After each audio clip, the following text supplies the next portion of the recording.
In a small African village surrounded by lush green hills and farms, there lived a princess named Ifeoma.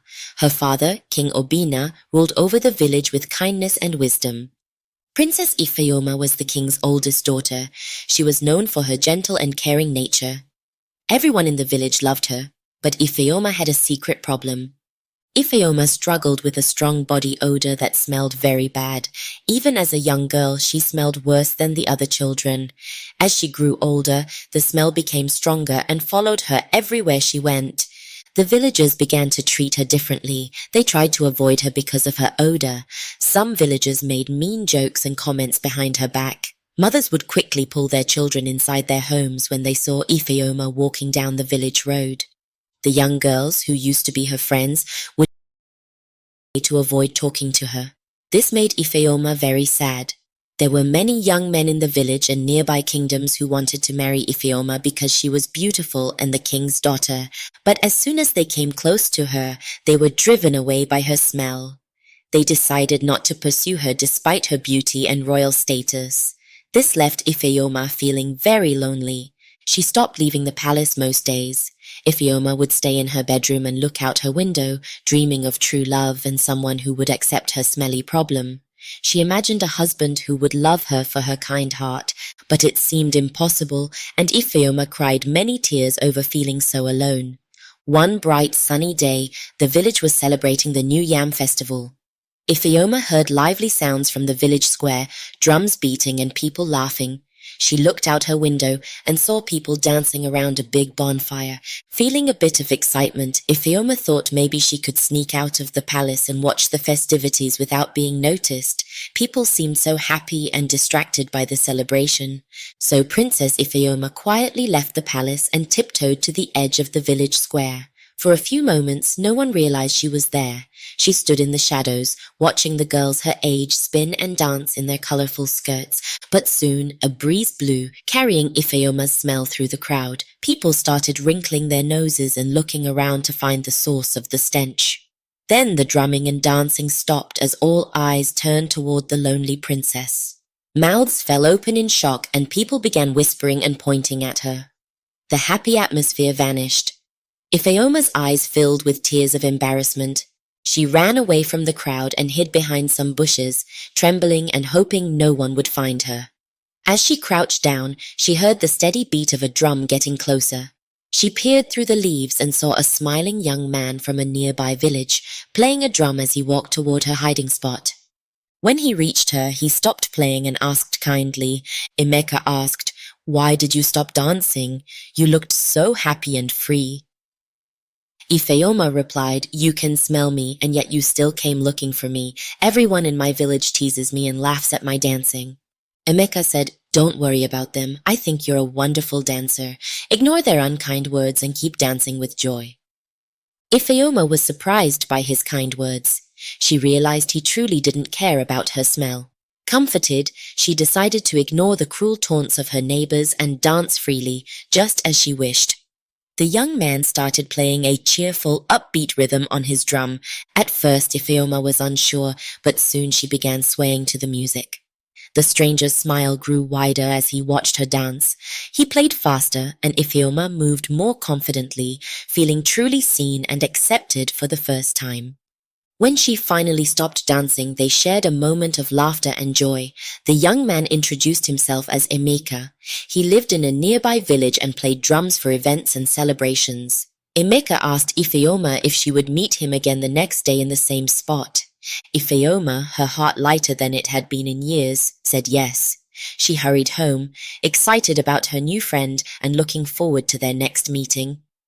In the following weeks, Princess Ifeoma's meetings with Emeka became the highlight of her days. Each afternoon, she would sneak away to their secret spot where Emeka would be waiting with his drums. They talked for hours, sharing stories and jokes, and Ifeoma danced with joy and freedom. Emeka made Ifeoma feel accepted, and she forgot about her smell when she was with him. Their friendship grew stronger, and soon they both realized they had fallen in love. One day, Emeka took Ifeoma's hands in his and said, Emeka asked, "Ifeoma, I care for you deeply. Will you marry me? I don't care about royal customs. I just want to be with you."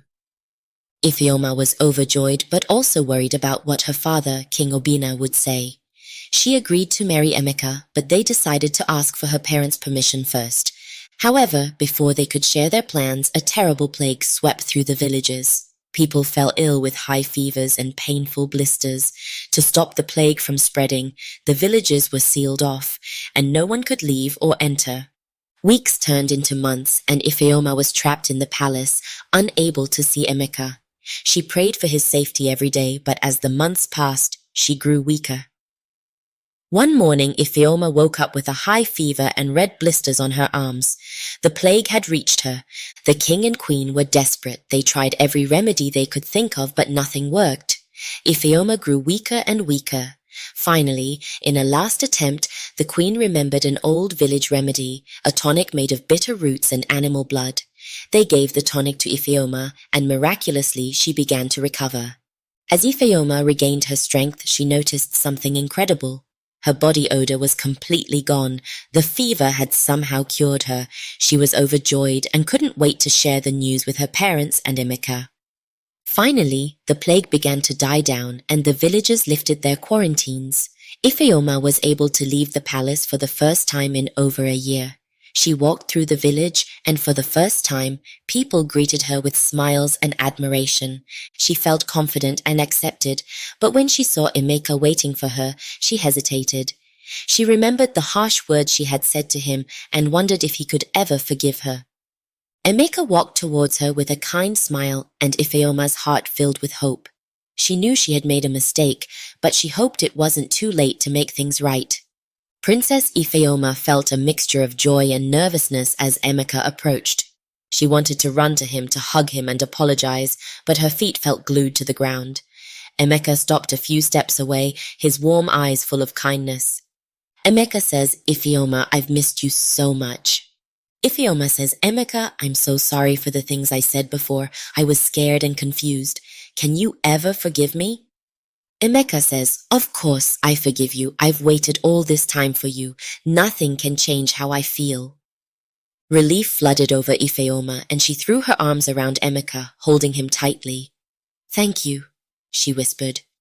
"I promise I'll never doubt us again." The next few weeks were filled with joy as Ifeoma and Emeka rekindled their love. They spent every moment they could together, sharing their dreams and making plans for the future. Ifeoma's confidence grew as she felt truly accepted for who she was. However, there was still the matter of King. Ifeoma knew that convincing her father to let her marry Emeka would not be easy. One evening, she decided it was time to speak to her parents. Ifeoma said, "Father, mother, there's something important I need to tell you. I've fallen in love with Emeka, the drummer, and I want to marry him." King Obina and Queen Chioma exchanged worried glances. King Obina said, "Ifeoma, you know we want what's best for you. Emeka is a good man, but you are a princess.